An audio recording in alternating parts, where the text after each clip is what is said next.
जैसे कि last episode में हमने देखा कि ये जियाओ से लड़ रहा था और अब सारे बच्चे भी ये जियो के साथ मिलकर गुईशा से लड़ने लगते हैं। तब श्याओ सिंगर उस पर उड़कर अटैक करता है, लेकिन गुईशा जो कि उससे बहुत ज्यादा ताकतवर था वो उसे नीचे गिरा देता है और फिर वो अपनी पावर इकट्ठी करके एक स्कल बनाता है और ये जियो और बाकी बच्चों की तरफ भेज देता है। लेकिन तभी नियली और ये जियो वहां आ जाते हैं और ये जियो को सोल मिरर दे देते हैं, जिसकी मदद से ये जियो अपनी पावर को एम्पलीफाई करके उस स्कल को तबाह कर देता है और गुईशा को घायल कर देता है। अब गुईशा वहां से उठकर भागने लगता है, लेकिन तभी सोल मिरर उस पर एक बीम मारता है और गुईशा वहीं मरने लगता है। उसके बाद वो सब उस इल्यूजन वर्ल्ड से बाहर निकल आते हैं और वहां से वापस ग्लोरी सिटी की तरफ जाने लगते हैं और तभी हमें पता चलता है कि गुईशा अभी मरा नहीं है, बल्कि वो एक सीक्रेट सब्स्टिट्यूशन टेक्निक का इस्तेमाल करके वहां से बच गया था और बाकी के लोगों के साथ ही बाहर आ गया था। और हम देखते हैं कि एल्केमिस्ट एसोसिएशन के अंदर बहुत चहल पहल हो रही है और सारे लोग हर्ब्स इकट्ठे कर रहे हैं और मेन एल्केमिस्ट बैठकर पिल्स रिफाइन कर रहे हैं और ये सब वो नई पिल्स रिफाइन कर रहे हैं जिनकी रेसिपी नियली ने उन्हें दी थी। अब क्योंकि ये पिल्स बहुत पुराने टाइम की हैं और आज की पिल्स से ज्यादा असरदार हैं, तो इन पिल्स की बिक्री भी बहुत होगी। इसलिए प्रेसिडेंट गू युआन खुद इस पिल्स रिफाइनमेंट में हिस्सा ले रहे हैं और वो सर्वेंट्स को हर्ब्स लाने को कहते हैं और विन डायरेक्टर यांग वहाँ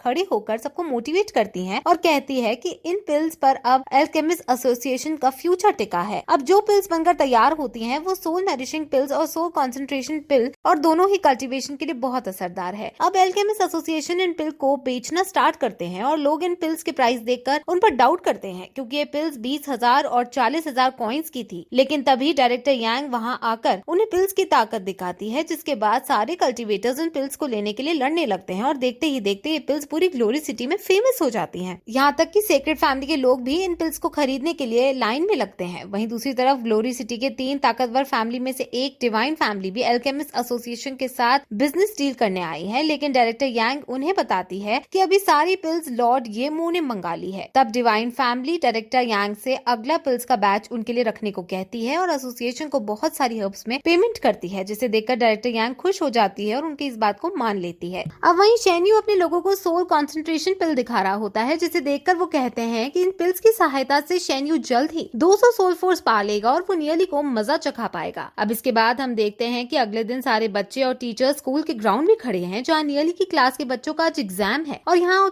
उन सब बच्चों की सोल फोर्स और रैंक चेक की जाएगी। नियली और उसके दोस्त भी वहाँ खड़े होते हैं और उनके पास वहाँ ये यून आकर नियली से बात करती है और उससे पूछती है कि क्या वो इस एग्जाम के लिए तैयार है, क्योंकि उसे टीचर के साथ शर्त लगाई है और वो इस शर्त को हारता है तो उसे ये स्कूल छोड़ना होगा। जिसे सुनकर नियली कहता है कि वो बिल्कुल तैयार है। अब इसके बाद ये जियून वहाँ से चली जाती है और श्याओ जिंगर वहाँ आती है और नियली से बात करती है कि सेक्रेट फैमिली ने उसकी फैमिली के बिजनेस छीन लिए हैं और वो कई और तरीकों से भी नियली की फैमिली को दबाने की कोशिश कर रहे हैं। जिसे सुनकर नियली कहता है कोई बात नहीं, और अगर बिजनेस की ही बात है तो किसी को टेंशन लेने की जरूरत नहीं है, क्योंकि अब उसके पास बहुत पैसे हैं। वो ऐसा इसलिए कहता है क्योंकि एल्केमिस्ट एसोसिएशन जो पिल्स बेच रही है उसमें कुछ हिस्सा नियली का भी है और एक दिन पहले ही डायरेक्टर यांग ने उसे बहुत सारे पैसे दिए होते हैं जो पिल्स बेचने से आए थे। अब नियली और श्याओ जिंगर को बात करता देख शेनफाई भी वहाँ आ जाता है, जिसे देखकर श्याओ जिंगर वहाँ से जाने लगती है, क्योंकि वो नियली को किसी भी परेशानी में डालना नहीं चाहती थी। लेकिन तभी नियली उसका हाथ पकड़ लेता है और उसे जाने से रोक देता है। ये देखकर शेनफाई नियली पर अटैक कर देता है, लेकिन नियली उसे बचकर शेनफाई को ही धक्का दे देता है और फिर नियली उसे श्याओ जिंगर से दूर रहने को कहता है, जिस पर शेनफाई कहता है कि श्याओ जिंगर उसकी फियांस है। जिसे सुनकर नियली शेनफाई का मजाक उड़ाने लगता है और श्याओ जिंगर भी मना कर देती है कि मैंने कभी तुम्हें अपना फियांस नहीं माना, और वो कहती है कि वो जल्द ही हेवनली सीक्रेट बॉर्डर में जाकर ट्रेन करेगी। अगर वो वहाँ से वापस आ जाती है तो सीक्रेट फैमिली भी उसका कुछ नहीं बिगाड़ पाएगी। और ये सुनकर सब हैरान हो जाते हैं, क्योंकि अब तक वहाँ से ट्रेनिंग करके केवल 3 लोग ही वापस आ पाए हैं, जिनमें लेजेंडरी रैंक येमो भी है। अब नियली भी श्याओ जिंगर का साथ देता है। तब शेनफाई नियली से कहता है कि अगर नियली में हिम्मत है तो वो सीक्रेट फैमिली के द्वारा कराए जाने वाले टूर्नामेंट में पार्टिसिपेट करे और वहाँ शेनफाई से लड़े, और नियली ये चैलेंज एक्सेप्ट कर लेता है। और ऐसा कहकर शेनफाई वहाँ से चला जाता है और तब वहाँ ये जियून आती है जो नियली के लिए अपनी चिंता दिखाती है, जिसे देखकर नियली फिर उससे फ्लर्ट करने लगता है और ये जियून गुस्सा होकर वहाँ से चली जाती है। अब उनकी टीचर वहाँ आकर उन्हें टेस्ट स्टार्ट होने की सूचना देती है और सब बच्चे टेस्टिंग ग्राउंड्स की तरफ जाने लगते हैं। तब नियली टीचर से कहता है कि क्या उसे इतनी शर्त याद है, जिस पर टीचर उससे पहले ब्रॉन्ज रैंक हासिल करने को कहती है। जिसे सुनकर नियली टीचर का मजाक उड़ाकर हंसने लगता है। अब वो सब टेस्टिंग मशीन्स की तरफ जाते हैं, जहाँ एक दूसरा टीचर उनकी physical power arm soul force को चेक करेगा और वो टीचर बच्चों को आगे आने को कहता है। तो शेन्यू सबसे पहले आगे आता है और वो फिजिकल पावर चेक करने के लिए मशीन पर पंच करता है। सब बच्चों के पास पंच करने के 3 चांस है और जब शेन्यू पंच करता है तो उसकी फिजिकल पावर 120, फिर 130 और लास्ट में 135 आती है, जो काफी अच्छों की होती है।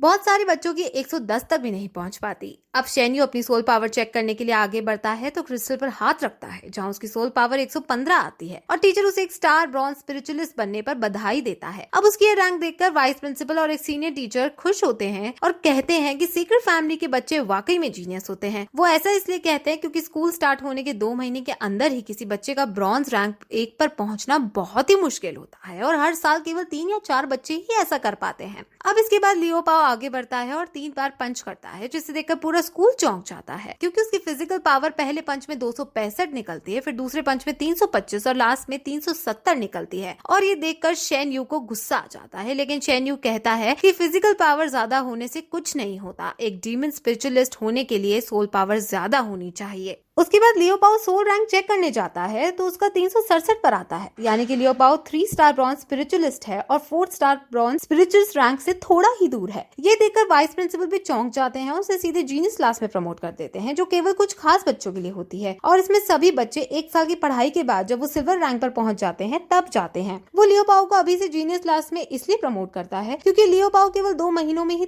3 स्टार ब्रॉन्ज रैंक पर पहुंच गया था। अब लियो पाओ के बाद नियली के बाकी कॉमनर फ्रेंड्स भी अपनी पावर टेस्ट कराने जाते हैं और वो दोनों भी 2 स्टार ब्रॉन्ज रैंक के डीमन स्पिरिचुअलिस्ट होते हैं जिन्हें देखकर पूरा स्कूल फिर से चौंक जाता है। अब इसके बाद डूजे अपनी पावर चेक करने जाता है और वो एक ही पंच में मशीन की मैक्सिमम पावर के बराबर पंच कर देता है जो कि 500 थी। फिर उसके बाद वो अपनी सोल फोर्स चेक कराने जाता है और ऐसे ही अपने सोल क्रिस्टल पर अपना हाथ रखता है और अपनी पावर एक्टिवेट करता है तो सोल क्रिस्टल एक्सप्लोड हो जाता है। दरअसल वो सोल क्रिस्टल केवल 600 पावर का ही हो सकता था और डूजे सिल्वर रैंक पर पहुंच चुका है और उसकी पावर 600 से ज्यादा है, इसलिए सोल क्रिस्टल एक्सप्लोड हो जाता है। ये देखकर वाइस प्रिंसिपल सोचता है कि ये बच्चा बहुत ही ज्यादा टैलेंटेड है और इसे सिर्फ ग्लोरी सिटी का सबसे ताकतवर डीमन स्पिरिचुअलिस्ट लेजेंडरी रैंक ये वो ही ट्रेन कर सकते हैं। अब इसके बाद टीचर सारे बच्चों को टेस्ट करते हैं और वो सब नॉर्मल निकलते हैं। ये देखकर शेन यू जो कि नियली की टीचर थी उसे और गुस्सा आता है क्योंकि नियली के साथ के सभी बच्चे जीनियस से भी ज्यादा ताकतवर हो गए थे और बाकी बच्चे कॉमन रैंक्स पर ही थे। अब बाकी बच्चे बात ही कर रहे होते हैं तभी सोल क्रिस्टल एक्सप्लोड हो जाता है और जब सब देखते हैं तो उन्हें पता चलता है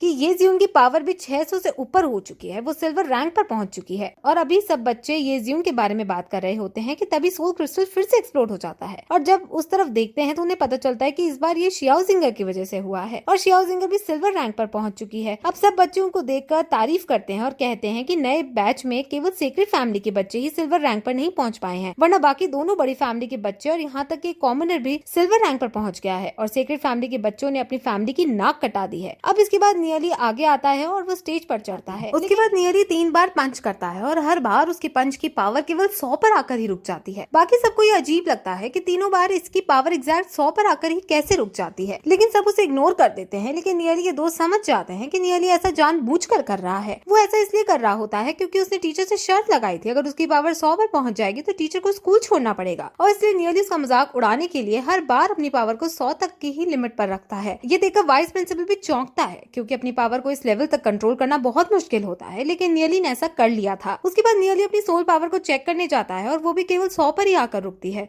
ये देखकर शेन यू वहाँ से गुस्सा होकर चली जाती है और वाइस प्रिंसिपल नियली को उसके पावर के कंट्रोल के ऊपर जीनियस क्लास में प्रमोट कर देता है। अब शेन यू यहाँ आकर स्कूल से अपने इस्तीफा दे देती है और वहाँ से चली जाती है। अब एग्जाम के बाद उनके स्कूल की छुट्टियां स्टार्ट हो जाती है और नियली अपने घर जाने लगता है। वो घर जाते जाते अपने पुराने जन्म के कुछ किस्सों को याद कर रहा होता है कि कैसे उसकी जान बचाने के लिए उसके पापा ने अपनी जान दे दी थी और वो फिर से कसम खाता है कि इस बार वो किसी को कुछ नहीं होने देगा। अब जब वो अपने घर पहुंचता है और बाहर उसकी छोटी बहन नी यू दिखती है और वो नियली को देखकर बहुत खुश होती है। फिर उसके बाद वो दोनों अपने घर की तरफ जाते हैं जहाँ रास्ते में उन्हें उसके पापा और चाचा भी काम करते हुए दिखते हैं और फिर वो सब अपने घर जाते हैं। घर पर नियली को उसकी मम्मी और चाची दिखती है जो उसे देखकर बहुत खुश होती है। अब नियली अपनी मम्मी का हाथ का खाना खाते हुए इमोशनल होता है।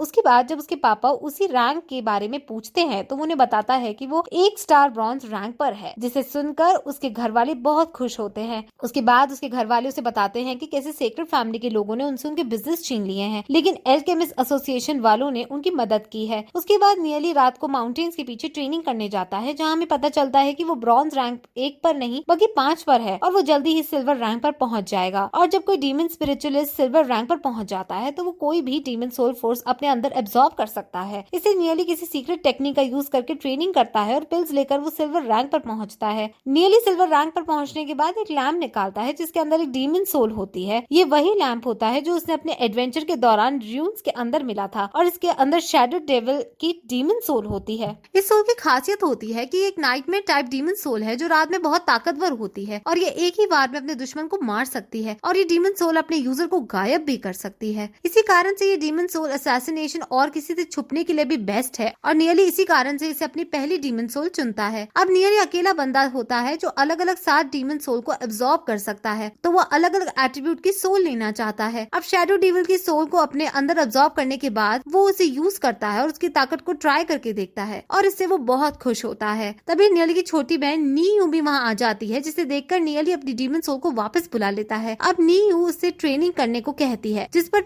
नियली उससे कहता है कि तुम लड़की हो इसलिए रात को ट्रेन नहीं कर सकती हो, इसलिए दिन में ट्रेन करना होगा।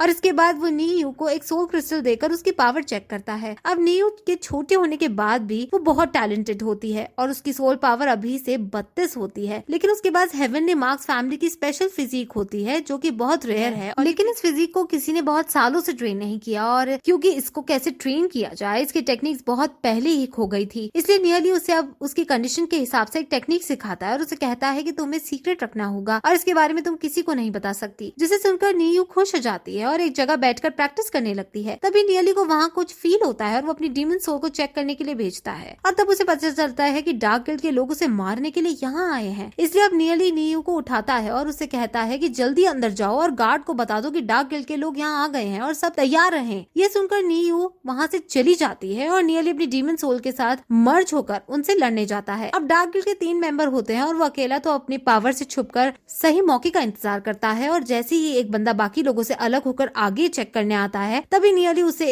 एक ही बार में मार देता है। उधर नीयू भी गार्ड्स के पास पहुंच जाती है और गार्ड्स को डार्क गिल्ड के बारे में बताती है, जिसे सुनकर वो एल्डर गार्ड जंगल की तरफ जाता है। अब डार्क गिल्ड के बाकी दोनों मेंबर अपने मरे हुए साथी के पास पहुंचते हैं और वो उसे मरा हुआ देखकर समझ जाते हैं कि ये किसी ताकतवर आदमी का काम है और वो दोनों भी लड़ाई के लिए तैयार हो जाते हैं। तब नियली भी वहाँ आकर उनसे लड़ने लगता है और वो बाहर गायब होकर अब छुप छुप कर उनसे लड़ता है। अब जैसे ही नियली एक ताकतवर वार करता है तभी डार्क गिल्ड का मेंबर अपने साथी को आगे कर देता है और खुद बच जाता है, लेकिन ऐसे डार्क गिल्ड का एक और मेंबर मर जाता है। अब तीसरा आदमी भी अपनी डीमन सोल के साथ मर्ज हो जाता है और उसकी डीमन सोल एक टाइगर टाइप की होती है। अब नियली और उसकी लड़ाई होती है और वो नियली से ज्यादा ताकतवर हो रहा होता है तो वो उस पर भारी पड़ता है, इसलिए नियली उसे भी अलग अलग टेक्निक्स का इस्तेमाल करके लड़ता है और उसे घायल भी कर देता है। लेकिन तभी वहाँ पर बाकी गार्ड्स के आने की आवाज आने लगती है और इसे सुनकर वो डार्क गिल्ड का आदमी वहाँ से भाग जाता है। अब उनमें से एक गार्ड उस आदमी का पीछा करता है और बाकी दोनों गार्ड्स नियली के साथ मिलकर मरे हुए आदमियों की छानबीन करते हैं और उन्हें उससे एक डार्क गिल्ड की प्लेट मिलती है। वो समझ जाते हैं कि ये सब डार्क गिल्ड के ही थे।